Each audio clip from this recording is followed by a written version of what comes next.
അസ്ലമാണ് വിവരങ്ങൾ നൽകിയത്. പി.വി. അൻവറിനെ പിന്തുണച്ച് UDF നേതാക്കൾ. അറസ്റ്റ് CPM-ന്റെ പ്രതികാര രാഷ്ട്രീയമാണെന്ന് VD സതീശൻ പ്രസ്താവനയിൽ പറഞ്ഞു. ഉന്നത ഗൂഢാലോചന നടന്നുവെന്നും സതീശൻ ആരോപിച്ചു.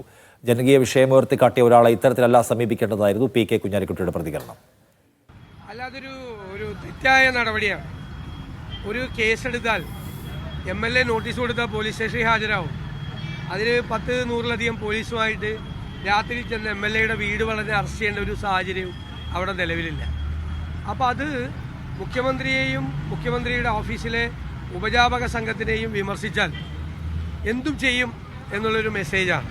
ആ നടപടിയിൽ ഞങ്ങൾ അതിശക്തമായി പ്രതിഷേധിക്കുന്നു.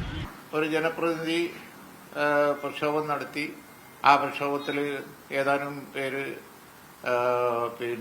പൊതുമുതൽ നശിപ്പിച്ചു എന്ന കേസ് കേരളത്തിൽ ഇത്തരത്തിലുള്ള കേസുകൾ ഉണ്ടാവുമ്പോൾ സാധാരണ എടുക്കുന്നൊരു സമീപനമുണ്ട്. എന്ത് കോസിന് വേണ്ടിയാണ് പ്രക്ഷോഭം നടന്നത് എന്നുകൂടി നോക്കി എടുക്കുന്ന ഒരു സമീപനമുണ്ട്. ഇവിടെ ആ സമീപനമൊന്നും അല്ല ഉണ്ടായത്. ഇവിടെ എന്തോ ഒരു ക്രിമിനൽ ആക്ടിവിറ്റി എന്നുള്ള നിലക്ക് മാത്രം കണ്ട് വീട് വളഞ്ഞ് അർദ്ധരാത്രി അറസ്റ്റ് നാടകം നടത്തുകയൊക്കെയാണ് ചെയ്തത്. അത് തെറ്റാണ്. പക്ഷെ അങ്ങനെ ഒരു സമരം നടത്തിയ ഒരു MLA അർദ്ധരാത്രി ഭീകരവാദികളെ പോലെ വീട് വളഞ്ഞ് അറസ്റ്റ് ചെയ്യേണ്ട കാര്യമുണ്ടോ? പിണറായിയുടെ പോലീസ് എല്ലാ കാര്യത്തിലും അങ്ങനെ ചെയ്യാറില്ലല്ലോ.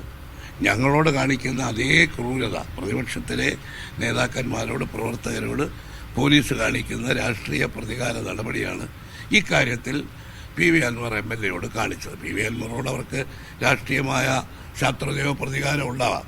പക്ഷേ ഒരു ജനപ്രതിനിധിയെ അർദ്ധരാത്രി വീട് വളഞ്ഞ് ഭീകരവാദികളെ പോലെ അറസ്റ്റ് ചെയ്ത നടപടി തീർച്ചയായിട്ടും പ്രതിഷേധാർഹമാണ്.